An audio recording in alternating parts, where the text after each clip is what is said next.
Selamat pagi pemirsa, happy weekend good peoples. Selamat menikmati hari Minggu kalian ya. Di hari Minggu ini, tepatnya pada 6 Oktober 2024, hari ini saya berada di Jalan Kiai Haji Wahid Hasyim, yang tepatnya di samping saya berada di dekat gedung Polres Jombang. Hari ini apakah saya akan meliput Polres Jombang? Tentu tidak. Saya akan meliput apa? Perkenalkan dulu, nama saya Waida Rifaningrum yang akan menemani Anda untuk beberapa menit ke depan dengan berita aktual dan terpercaya. Nah, kali ini saya berada di depan bengkel yang termasuk bengkel terbesar di Jombang ya, yaitu bengkel Niurika Automobil.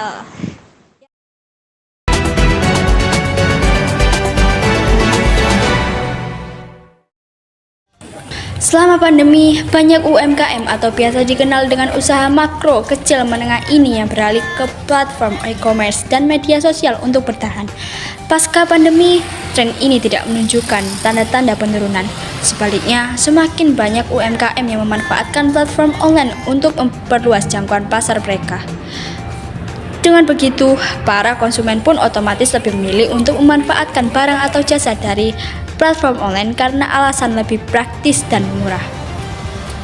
Namun, meskipun banyak manfaat yang ditawarkan dari digitalisasi, adopsi teknologi di kalangan UMKM masih menghadapi beberapa tantangan.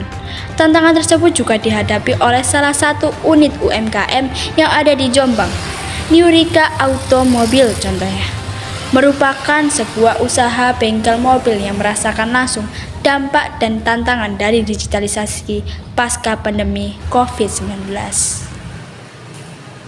Nah, pemirsa, saya sudah ada di bengkel Niurika Automobil. Bisa dilihat di belakang saya.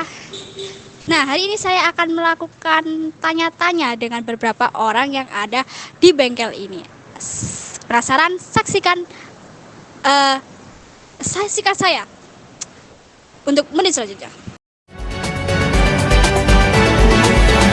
Oke, permisi Bapak, perkenalkan nama saya Waida Rifaningrum. Di sini saya ingin mengajukan beberapa pertanyaan kepada Anda. Jadi mohon dijawab apa adanya saja. Boleh diperkenalkan nama Anda dan Anda bergerak atau kerja di sini bagian apa? Nama saya Joko Purwanto, biasa di sini dipanggil Pak Joko. Saya di sini sebagai teknisi AC mobil dan aksesoris. Bagian saya di situ. Setelah ini saya ingin mengajukan beberapa pertanyaan dan mohon dijawab apa adanya ya. Apa dampak yang paling dirasakan dari adanya digitalisasi pada tempat kerja Bapak saat pandemi dan setelah pandemi? Dampak ekonomi digital itu ada plus minusnya. Pertama, untuk pemasaran secara tidak langsung bisa melalui media.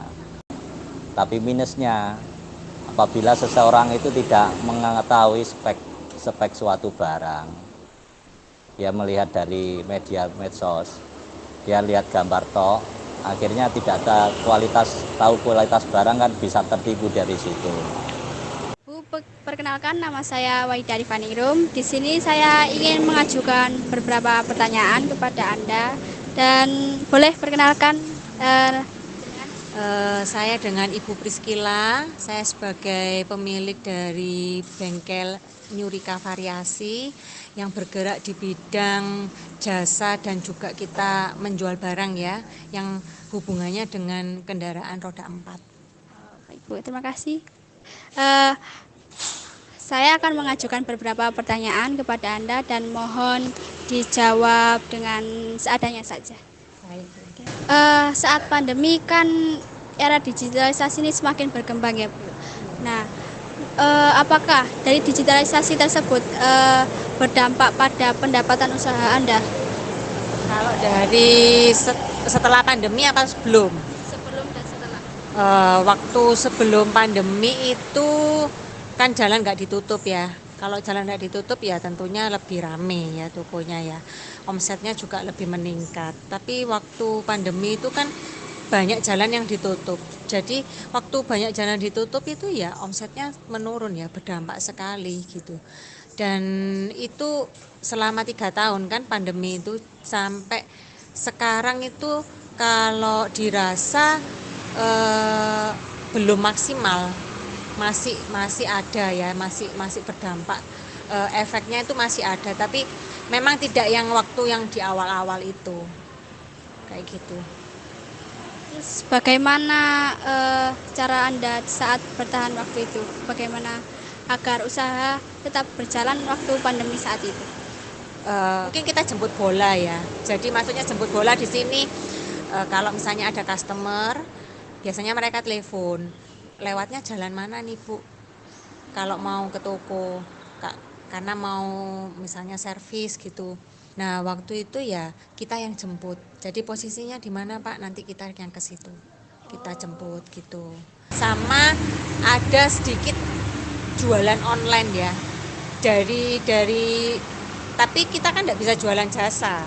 Ya barang yang bisa kita jual online aja gitu. Tapi tidak semua barang. Hanya tertentu aja. Jadi di sini juga melakukan pemasaran dari platform online juga. Ada waktu itu kita coba berusaha untuk jualan online, tapi tidak semua, hanya barang-barang tertentu aja.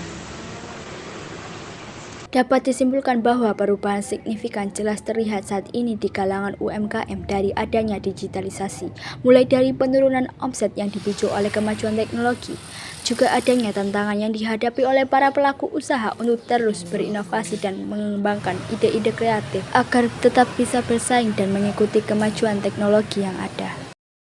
Baik pemirsa, informasi berita tersebut sekaligus menutup perjumpaan kita pada News Pagi hari ini.